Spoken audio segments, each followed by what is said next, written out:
Amigos, buenas noches.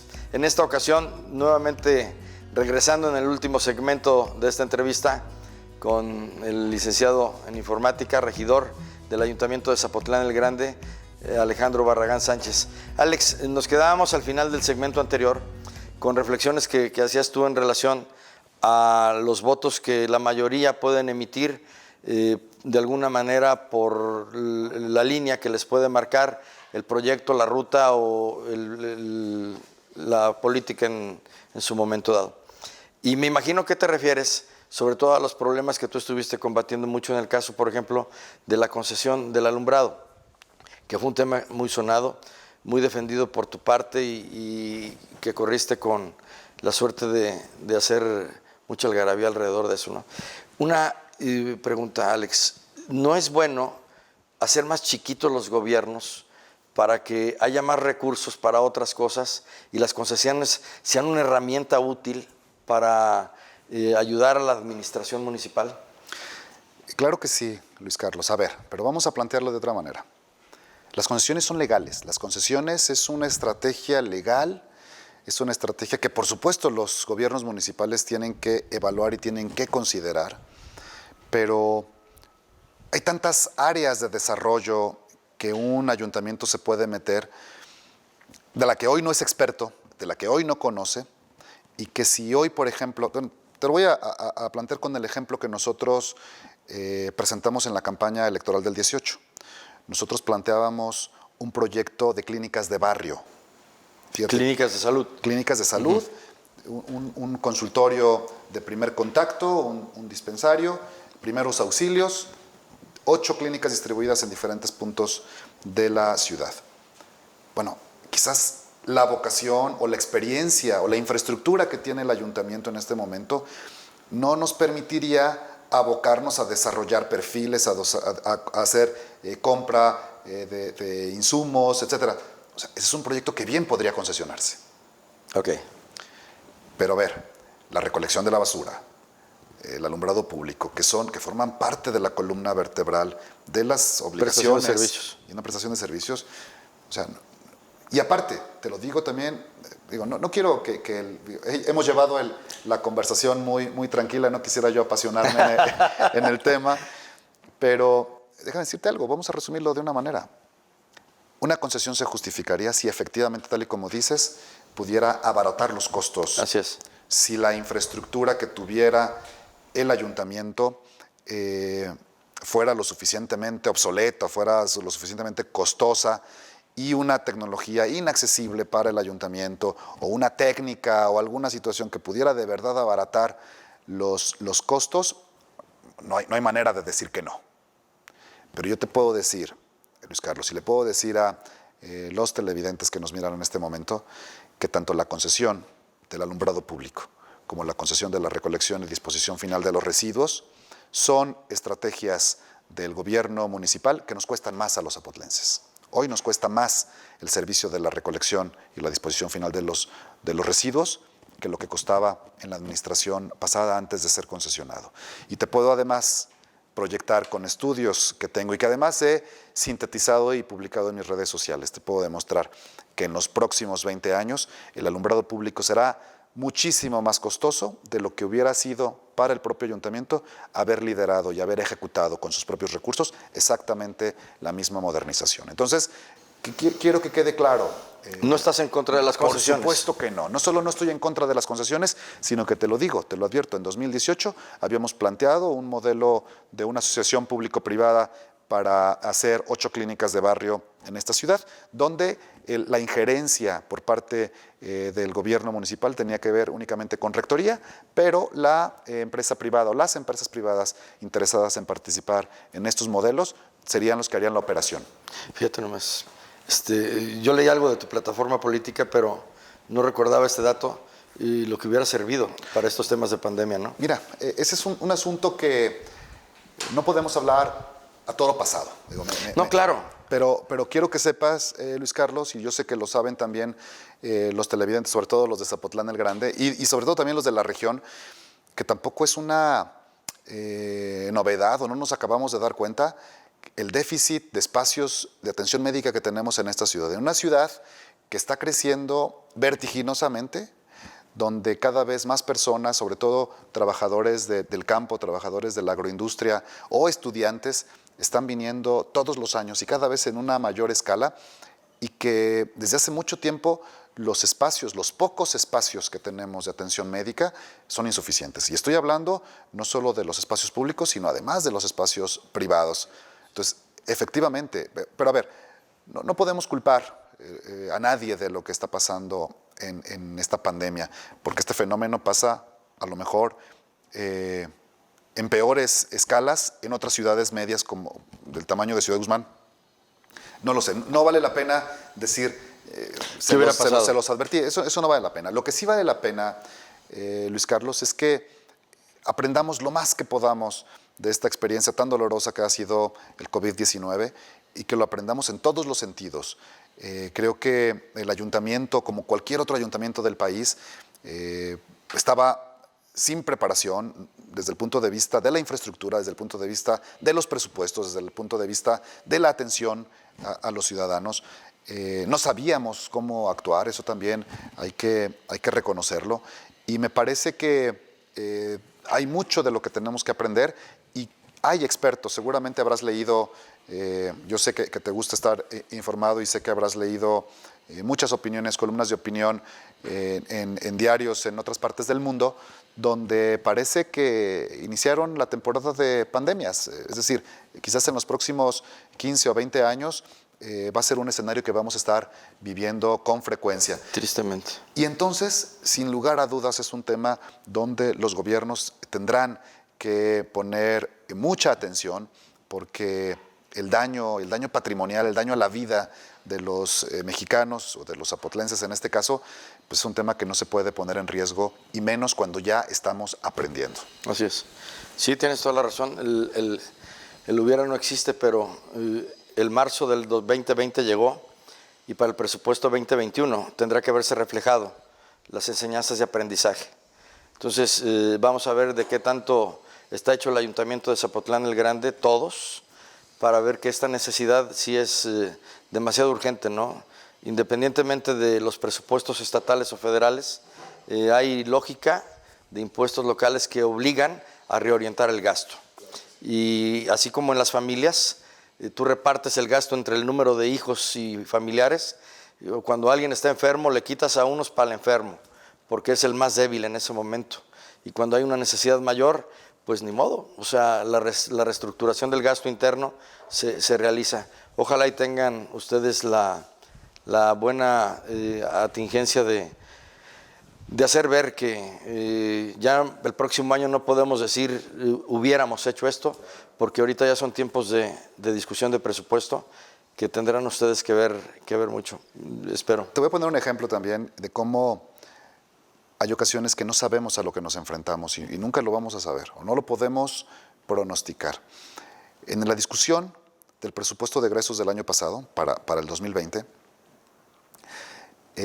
nos sumamos varios regidores a una propuesta de crear un pequeño fondo, aunque fuera simbólico, un pequeño fondo de reacción ante una contingencia. Esto como una solicitud del propio Departamento de Protección Civil y Bomberos.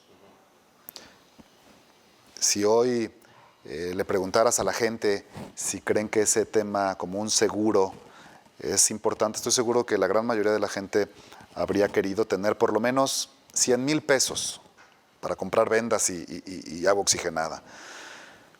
No se aprobó. No quisimos, como Cabildo, a pesar de que habíamos algunos regidores que lo estábamos planteando y que sobran argumentos para decir que el ayuntamiento tiene que estar preparado con un pequeño fondo ante desastres o de reacción. En el Cabildo se rechazó esa propuesta.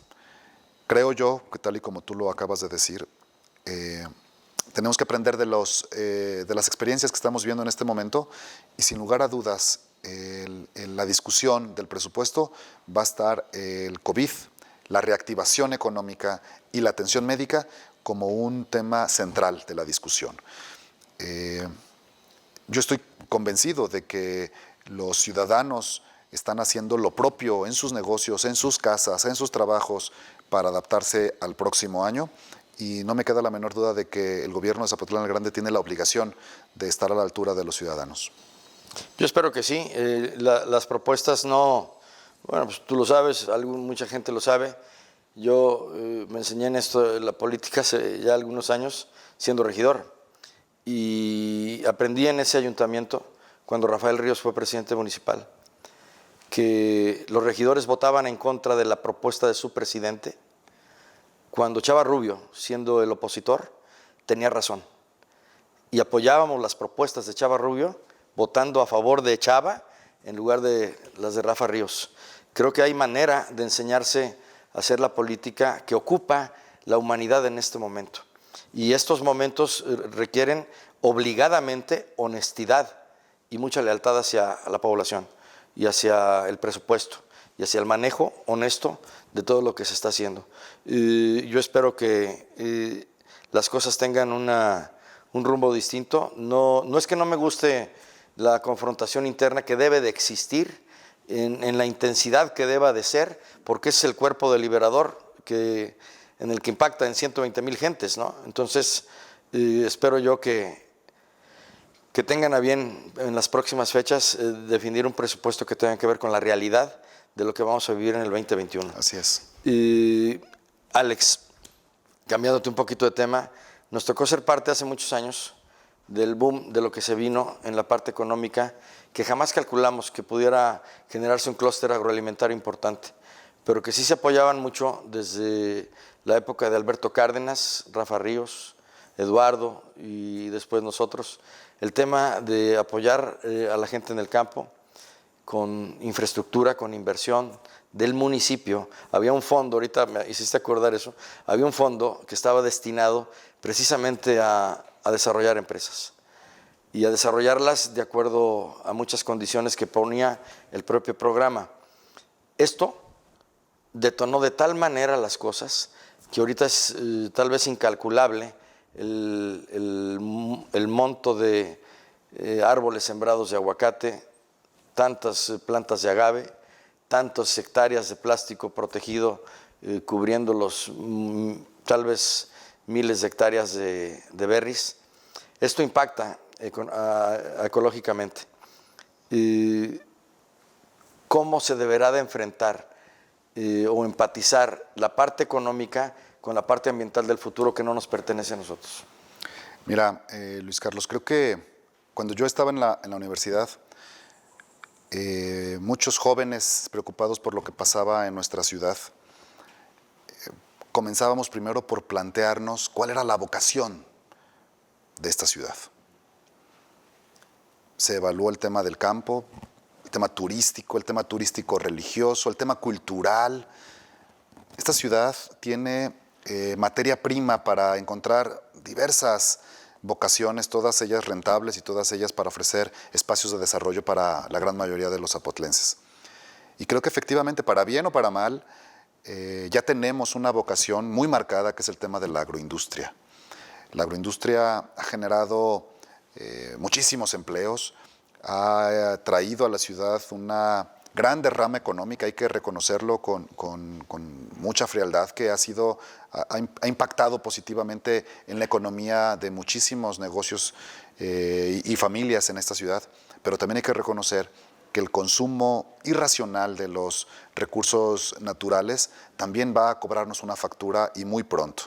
Y no solo me refiero a una tala inmoderada para la siembra de aguacate, no solo me refiero al uso, a lo mejor, no regulado de químicos y agroquímicos en tierras de este valle, que como sabes es una cuenca endorreica que va a propiciar que no tengan salida esos químicos que hoy se están aplicando a la tierra. Caen a la laguna. Y entonces también hay que reconocer que junto con ese impacto ecológico del que estamos hablando, también estamos hablando de un consumo de agua que también es incalculable.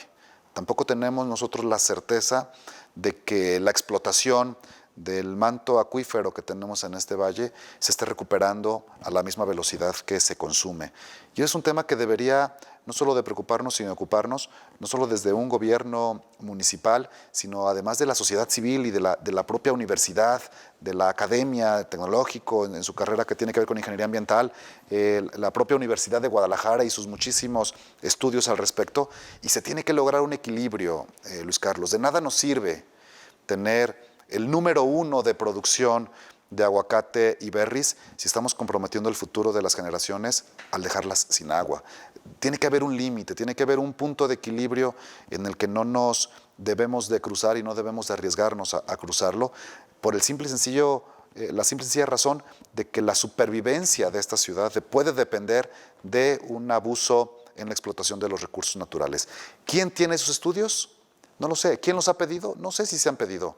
No sé si los tenemos en la universidad. No sé si el presidente municipal tenga una copia en su escritorio. No sé si ya hay tratos con el propio rector para hacer una investigación seria y definida en esa materia. Sin embargo, te puedo decir que la ciudad sigue creciendo y seguirá creciendo con o sin agroindustria. Y lo que implica es que el desafío es no depender de una forma bastante loable de generar empleo y de generar muchos empleos como es la agroindustria, pero yo creo que es tiempo de que empecemos también los zapotlenses, como lo hicimos nosotros hace más de 20 años, a pensar en una vocación alternativa, una vocación que pueda generar divisas, que pueda generar empleos, que pueda atraer más empresas y más negocios y que a lo mejor sea una industria que no esté impactando con el medio ambiente, limpia, de servicios, terciarizar la economía en esta ciudad. Yo creo que por allá debería ir el reto y pudiera parecer que incluso no solo de esta administración o de la pasada o de este gobierno del Estado, sino ya llevamos varias generaciones de gobiernos locales y del Estado que lejos de ver con cautela este crecimiento pareciera que atizamos más el tema y que donde haya 1 metro cuadrado de tierra fértil hay que poner un árbol de aguacate y creo que tampoco es el mensaje que deberíamos de mandar por parte de los gobiernos. Yo estoy seguro de que hay mucha gente que tiene el deseo de invertir, que tiene el amor por esta tierra, por invertir y por generar empleos, pero yo te puedo decir, Luis Carlos, que la agroindustria no es el mundo. Hay muchas cosas que se tienen que explorar, hay muchos otros rubros en la economía global de este mundo en el que vivimos, donde tenemos que empezar a explorar, tenemos que empezar la manufactura, tenemos que empezar a buscar tecnologías de la información, tenemos que empezar a buscar servicios, en fin, tenemos, recuerda, Luis Carlos, y lo saben muy bien tus televidentes, tenemos Centro Universitario del Sur es un semillero de profesionistas de primerísimo nivel, no se diga el tecnológico que soy egresado de él y que hay una mano de obra calificada que tiene que emigrar como lo hemos hecho muchas generaciones a lo largo de los últimos 50 años y creo, Luis Carlos, que debemos de empezar a propiciar con el mismo entusiasmo que se le está dando apertura a la agroindustria, una nueva cara a la economía zapotlense, que cuando piensen en Zapotlán el Grande no solo pensemos en berries y aguacates, sino que pensemos en muchas cosas. Te decía, el turismo cultural. Mira, me ha tocado por mi negocio recorrer muchas ciudades del país. Me encanta a mí ese trabajo porque me da la oportunidad de ver cómo se organizan en otros municipios, en otras ciudades capitales de este país. Y me sorprende la forma tan armónica y tan eficiente con la que se pueden explotar un personaje del lugar a donde llegues. Y me resulta a mí increíble que siendo Zapotlán una tierra que ha visto nacer y que ha visto producir gigantes de la literatura, gigantes de la música, gigantes de la investigación de la ciencia y la tecnología, gigantes de la pintura, del muralismo, sigan siendo solamente estatuas y no le aporten más riqueza cultural viva a esta ciudad. Hace falta abordar muchos aspectos y no enfocarnos solamente al tema del agro, y yo creo que de esa manera podríamos invitar a inversionistas no solo agroindustriales, sino de muchos otros negocios que pudieran estar atentos a lo que esté pasando en esta ciudad. ¿Y qué capitales en el mundo que están ávidos de hacer ese tipo de aportaciones, ¿no? Lo único que necesitan es un espacio en donde se hayan producido todo lo que aquí ya se produjo. Pero mira, por ejemplo, ahorita me acordaba de un personaje en Aguascalientes, Guadalupe Posadas. Si tú vas a ver en las calles a la Catrina y se explota de una manera muy armónica, quizás controlada, quizás regulada, y hay una economía alrededor que de esa depende figura. de ese Claro. personaje. Fantástico grabador. Sí, claro. Imagínate lo que se pudiera hacer con tantos artistas que tenemos, ferias culturales que inviten a artistas a que vengan a hablar de Arreola. Bueno, ahí tenemos un seminario, un coloquio arreolino que está funcionando, pero que quizás con un poco más de apoyo y con un enfoque más cultural, diagonal, empresarial, podríamos estar trayendo universidades, carreras, estudiantes de diferentes partes del país para que escuchen y conozcan a nuestra tierra y generar un turismo, te digo, volver a ser el referente cultural que éramos. Por supuesto, hombre. Y yo creo que no es tarde, nunca es tarde. Y ahorita hay más economía de gente que puede patrocinar todos estos eventos, ¿no? Por supuesto. Tienes mucha razón, nos enfocamos casi siempre en lo que debe de generar mucha riqueza, mucho ingreso, mucho empleo, mucha satisfacción para el proyecto que trae uno, pero lo rico, lo trascendente, lo perdurable, lo vamos haciendo a un lado, ¿no? Ahora, déjame decirte y déjame matizar mi comentario. No quiere decir que los negocios que podamos promover en esta ciudad tengan que ser modestos. O sea, puede haber negocios tan rentables como el agro. De hecho, los hay que echar un vistazo a qué está pasando en el mundo. Puede haber negocios tan rentables como lo que es el agro, que cabe perfectamente en esta ciudad y que no tendría un impacto ecológico. Ese es el reto de los inversionistas, ese es el reto de los gobiernos, identificar y plantear. Y esa carta ya se las voy a mostrar luego. Eso te iba a decir ahorita. Ya que inscriba la plataforma política del 21. No, ya habrá Oye, momento. Alex, en alguna ocasión platicando contigo, inquietándonos por el tema de la planeación, surgía una idea común, generar un plan metropolitano de largo aliento. Y ese plan maestro tenía que ver ya con la metrópoli del sur de Jalisco. Yo creo que por ahí es una de las básicas encomiendas para los gobiernos tanto de Gómez Farías como de Zapotlán y de Zapotiltic. No es nada más ubicarse en un límite territorial que vale nada comparado con el beneficio que se puede tener cuando se incluye, ¿no? Espero yo poder tener una oportunidad posteriormente, Alex, para platicar el tema de la planeación, de la cual tú conoces mucho, y en aquella ocasión me hiciste favor de orientarme en algunas ideas, ¿no? Fíjate que el tema de la planeación, de los INPLAN, de los institutos de planeación que a nivel nacional se están promoviendo, es un tema que me encanta, mano. Es un tema que es una organización que le da rumbo a una ciudad más allá de la periodicidad de los cambios de administración. Eso es lo que a mí me parece importante. Es terrible y hay que decirlo, da mucha pena, da mucho pesar llegar a una administración y que esa administración vuelva a trazar un rumbo diferente al que se hizo la vez pasada porque no conviene o porque no va acorde a la propia política del gobierno en turno, ¿no? Y de repente me ha tocado ver junto contigo, y te lo recuerdo que en esa ocasión reconocí el esfuerzo que en tu gobierno se hizo de ese plan 2020. Plan Director 2020. Pero te has dado cuenta que a lo largo de las administraciones municipales pues se han venido promoviendo planes y no necesariamente coinciden. El problema es de que estamos como administraciones, estamos asumiendo ese reto de la planeación, y la planeación tendría que ver con un organismo ajeno a un tema institucionalizarlo, político, completamente científico, técnico. Totalmente de acuerdo. Y ese es un tema que no se ha logrado y no se ha entendido en esta ciudad. En Colima tienen un INPLAN, y tienen en Manzanillo, tienen uno en Guadalajara, tienen el INPLAN también metropolitano.